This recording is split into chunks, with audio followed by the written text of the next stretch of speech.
barnaamijkeena xogaha caalamka oo alaaba aan idinkugu soo gudbino wararka ugu waaweyn dunida iyo sidoo kale ilaha sirdoon iyo waxyaabaha sida aadka looga hadlayo dunida. waxaana aan idinkugu soo gudbin doonaa haddii ay barnaamij ka ahaado dagaalkii ugu qaraaraa oo dhex maray Kuuriyada Waqooyi iyo Kuuriyada Koonfureed kadib dib u soo muuqashadii hogaamiyaha Kuuriyada Waqooyi Kim Jong-un. Trumpna waxa uu sheegay in uu aad ugu farxay markii uu fagaaraha ku arkay ama uu ka soo muuqday hogaamiyaha Kuuriyada Waqooyi Kim Jong-un. dalalka Kuuriyada Waqooyi iyo Kuuriyada Koonfureed ayaa rasaas isku weydaarsaday goobta militariga ka caagan ee xuduudda labada dal. rasaasta ay soo rideen ciidamada Kuuriyada Waqooyi ayaa ku dhacday goob ay ku sugnaayeen ciidamada ilaalada xuduudaha Kuuriyada Koonfureed. waxa ay rasaasayntani ka dhacday magaalada xuduudda ku taalo ee lagu magacaabo Jorwon sida ay sheegeen militariga Kuuriyada Koonfureed. ma jirto wax khasaare ah oo la sheegay in dhanka Kuuriyada Koonfureed uu soo gaaray. Kuuriyada Koonfureed ayaa markii ay rasaasta uga timid dhanka Kuuriyada Waqooyi waxay dhankooda ku jawaabeen rasaas iyo digniin sida lagu sheegay bayaan military. ma cadda ilaa iyo iminka waxaa dhaliyay rasaasta sida la sheegay ay soo rideen ciidamada Kuuriyada Waqooyi. saraakiisha Kuuriyada Koonfureed ayaa sheegaya inay xiriir la sameyn doonaan militariga Kuuriyada Waqooyi si loo ogaado waxa dhacdadan ka dhacday xuduudda labada dal. waa markii ugu horeysay muddo 5 sano ah oo ciidamada Kuuriyada Waqooyi ay rasaas toos ah ay ku soo ridaan ciidamada Kuuriyada Koonfureed ee ku sugan xadka labada dal ay wadaagaan. goobta militariga ka caagan ayaa la sameeyay kadib dagaalkii Kuuriya 1993 si loo abuuro goob ammaan ah oo labada dhinac u dhaxaysa. labadii sano ee u dambeysay dowladda Seoul ayaa isku dayeysay inay xuduudda ay noqoto goob ammaan ah. in hoos loo dhigo xiisadda labada dhinac u dhaxaysa ayaa ka mid ahayd heshiis ay bishii September 2018 ay magaalada Pyongyang ku gaareen hogaamiyaha Kuuriyada Waqooyi Kim Jong-un iyo madaxweynaha Kuuriyada Koonfureed Moon Jae-in. rasaasta labada dhinac isweydaarsadeen ayaa kusoo beegmaysay maalin uun kadib markii Kim Jong-un goob fagaare ah lagu arkay kadib markii uu saaxadda ka maqnaa muddo toddobaadyo ah, taasi oo dhalisay shaki weyn oo ah in uu geeriyooday. labada Kuuriya ayaa waxay leeyihiin xad waxaana dhowr jeer oo hore dhex maray dagaal kaasi oo wajiye badan lahaa. madaxweynaha Mareykanka Donald Trump ayaa sheegay in uu ku faraxsan yahay in Kim Jong-un uu mar kale fagaarayaasha ka soo muuqdo isagoo caafimaad qabo. waan ku faraxsanahay in uu dib u soo laabto asiga oo wanaagsan.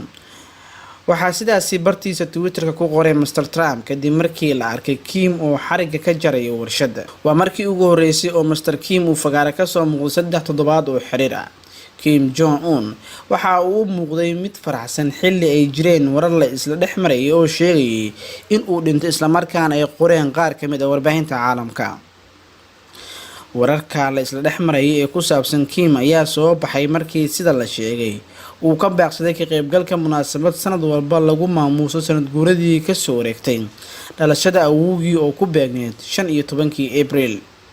Kim Jong-un weligiis kama uusan baaqanin munaasabada xuska awowgii, wayna iska muuqatay inuusan si sahlan u go'aansan karin inuu ka qaybgali waayo. Kuuriyada Waqooyi oo ah dal ay adag tahay in laga helo xog ku saabsan madaxda sare ee dalkaasi ayaa waxaa adkaatay in la xaqiijiyo xaaladda caafimaad ee Kim. waxaana sidoo kale maalmihii la soo dhaafay soo baxay warar kale oo sheegay in hogaamiyaha Kuuriya uu galay qalliin dhanka wadnaha ah. waxaana sidoo kale soo baxay warar kale oo sheegay in Kim Jong-un uu nool yahay. sanadkii 2014 ayaa Kim la waayay muddo 40 cisho waxayna taa keentay in la isweydiiyo halka uu jaan iyo cirib dhigay. sidoo kale xilligaasi waxaa soo baxay warar sheegay in la afgambiyay. hase yeeshee maalmo kadib waxa uu ka soo muuqday warbaahinta dalkaasi. Kim Jong-un ayaa waxaa la sheegay in uu yahay nin aad u adag isla markaana aan la fahmi kareynin ujeedooyinkiisa maldahan. Ra'iisul Wasaaraha Britain Boris Johnson ayaa sheegay in la diyaariyay qorshe bishii aynu soo dhaafnay haddii lacala uu dhiman lahaa cudurka COVID-19. Ra'iisul Wasaaraha Britain Boris Johnson ayaa sheegay in la diyaariyay qorshe bishii aynu soo dhaafnay haddii lacala uu dhiman lahaa cudurka COVID-19.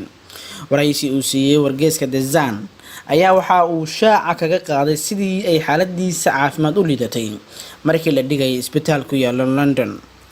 waxa uu sheegay in 3 habeen ee uu ku jiray goobta xaaladaha culus ay ahayd xaaladiisu mid adag. Mr Johnson ayaa wiilka u dhashay u bixiyay Nicholas isaga oo ku sharfaya labadii dhakhtar ee daaweeyay xilligii xaaladiisu ay adkeed. Ra'iisul Wasaare Johnson ayaa sheegay in oksijiin badan uu u baahnaa si uu u noolaado. Mr Johnson ayaa laga helay cudurka coronavirus 26 March waxaana isbitaalka la seexiyay 10 maalmood kadib. Ra'iisul Wasaaraha ayaa maalinkii xigtay loo wareejiyay qaybta xaaladaha culus kadib markii xaaladiisa caafimaad ay sii adkaatay. way adkeed in la rumaysto in maalmo kadib xaaladeyda caafimaad ay sidan u sii xumaan kareyso. waxa uu ra'iisul wasaaruhu sidaas u sheegay wargeyska The Sun. dhaqaatiir wax walba oo kalaankood ah way sameeyeen taasi oo ah wixii ay sameyn lahayn haddii ay xaaladdu sii xumaato ayuu ku daray. Ra'iisul Wasaare Johnson ayaa shaqada dib ugu soo laabtay axadii aynu soo dhaafnay kadib markii uu ka soo kabsaday coronavirus. tirada u dhimatay cudurka coronavirus ee dalka Ingiriiska ayaa iminka waxay gaaraysaa 28,131 qof kadib markii jimcihii ay dhinteen 621 qof. Ra'iisul Wasaaraha Britain Boris Johnson ayaa sheegay tirada coronavirus uu soo ritay inay aad hoos ugu dhacday 3%.